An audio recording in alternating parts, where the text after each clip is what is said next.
kami na lang po magpe-praise kami. Hallelujah.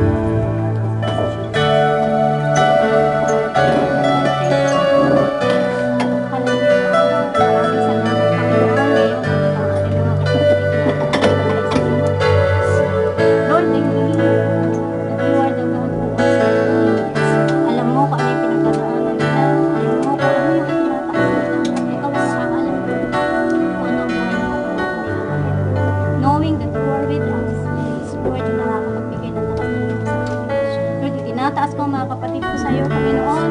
At Lord, wala po kami ibang mapanghahawakan kundi ang mayamang pangako mo sa aming buhay. Hindi mo kami iiwan, hindi mo kami pababayaan. Lord, maraming salamat po aming Diyos. Lord, kalakasan sa